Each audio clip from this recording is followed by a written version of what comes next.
चित्राताई. सभापती महोदय, विषय पालघरचाच आहे. या 3 दिवसांमध्ये ज्या ज्या ठिकाणी आम्ही भेटी दिल्या त्या ठिकाणी हे लक्षात आले की काही अंगणवाड्या आधी ग्रामपंचायतीमध्ये होत्या, त्या आता नगरपालिका आणि नगरपंचायतीमध्ये गेलेल्या आहेत, नगर परिषदेत गेलेल्या आहेत.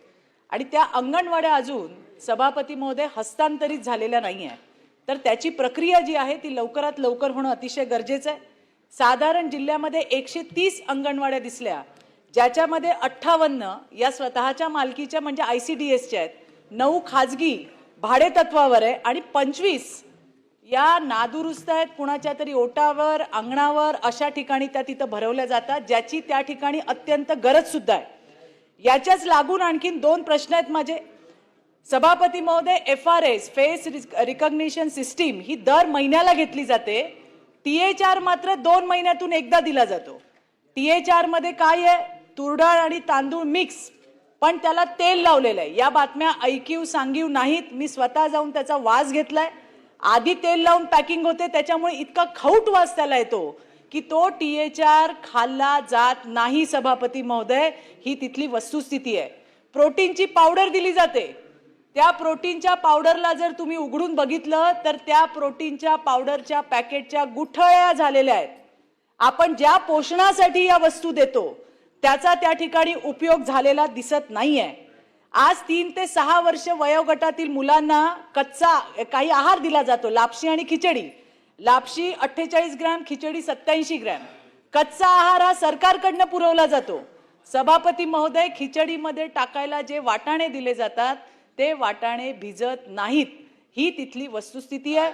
ते वापरात येत नाही. आम्ही सुधारणा करणार आहोत शशिकांतजी, त्याच्यामुळे ज्या त्रुटी आहेत त्या आम्ही सरकारच्या माध्यमात आणून दाखवतोय. आणि म्हणून, आणि हे आजचं नाहीये, हे विशेष आहे, हे आजचंही नाहीये. त्याच्याशिवाय आत्ताच मंत्री महोदयांनी स्मार्ट किचनची, मॉडर्न किचनची संकल्पना सांगितली. ताई, अभिनंदन आहे त्याचं.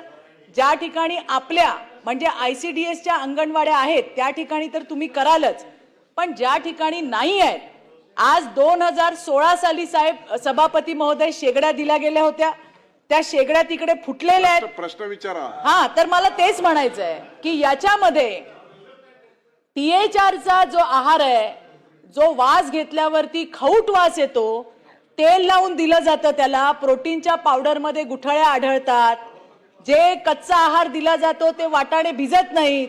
यामध्ये सुधारणा होणार आहे का? मॉडर्न अंगणवाडीमध्ये तुम्ही अद्ययावत किचन देणार आहात, पण त्याची संख्या राज्यामध्ये कमी आहे. ज्या नादुरुस्त झालेल्या आहेत त्याच्यासाठी तुम्ही काय करणार आहात? त्याच्यासाठी निधी उपलब्ध होतोय का?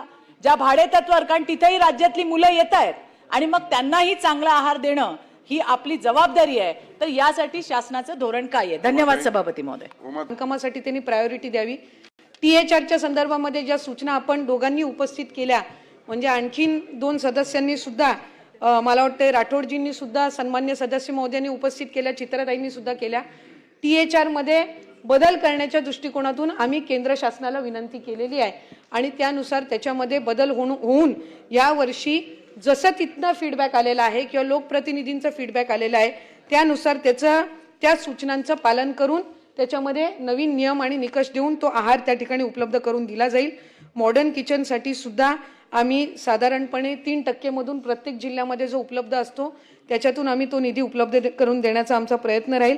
प्रसाद भाऊंनी जो प्रश्न उपस्थित केला, खरं तर अंगणवाडीमध्ये अंगणवाडी सेविका आणि मदतनीस असल्यामुळे तिथे ॲडिशनल मॅनपॉवरची फारशी काही गरज नसते, नाही घेणार आहे. त्यामुळे अंगणवाडी सेविका आणि मदतनीस ही आमची तिथे अंगणवाडी ही सक्षम आहे. आपण सन्मान्य सदस्य राठोडजींनी जो या ठिकाणी प्रश्न उपस्थित केला, जे खजूर उपलब्ध करून दिले जातात ती स्टेट स्कीम नाहीये, ती शासनाकडून दिली जात नाही. कदाचित आपल्या जिल्ह्यातल्या जिल्हा नियोजन मधून किंवा जिल्हा परिषद मधून तो दिला जाईल. नाही, मी त्याचंही उत्तर मी देते, तो दिला गेला असेल. आपण त्या संदर्भातले डिटेल द्यावे. मी अधिवेशनाच्या आतच, त्या संपाईच्या आत त्या संदर्भातली तपासणी ही त्या ठिकाणी केली जाईल. आणि शिक्षण धोरणाचा या ठिकाणी आपण उल्लेख केला. यंदाच्या वर्षीपासून शालेय शिक्षण विभाग आणि महिला बालविकास विभाग हे कोऑर्डिनेशन करून अंगणवाडी सेविका आणि मदतनीस यांना आम्ही त्याची ट्रेनिंग ही शिक्षण विभाग नवीन शिक्षण धोरणानुसार आम्ही देत आहोत. दुसरी एक महत्त्वपूर्ण याच्यामध्ये जो आम्ही जो पाऊल उचललेला आहे की नवीन होणाऱ्या अंगणवाड्या या आम्ही जिल्हा परिषदेच्या जवळ, ह्या आम्ही जिल्हा परिषदेच्या शाळेच्या जवळ त्याचं बांधकाम करावं, म्हणजे तीच मुलं ही जिल्हा परिषदच्या शाळेत जाणारी असतात. आणि जिथं अंगणवाडीसाठी इमारतीसाठी जागा उपलब्ध नसेल पण जिल्हा परिषदेच्या शाळेतली वर्गखोली उपलब्ध असेल तर तिथं आम्ही अंगणवाडी चालू करण्याचा निर्णय घेतलेला आहे. म्हणजे तीच मुलं साधारणपणे अंगणवाडीची जिल्हा परिषदच्या शाळेत जात असतात. त्याच्यामुळे त्यांना त्या म्हणजे त्या प्रिमाइसमध्ये त्यांचा वावर हा त्या ठिकाणी होईल.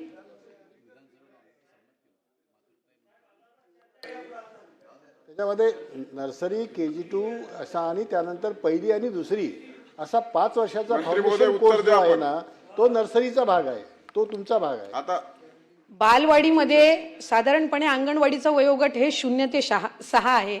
3 ते 6 वयोगट हे आमच्याकडे येतं, 6 नंतरचं शालेय शिक्षण विभागाकडे येतं.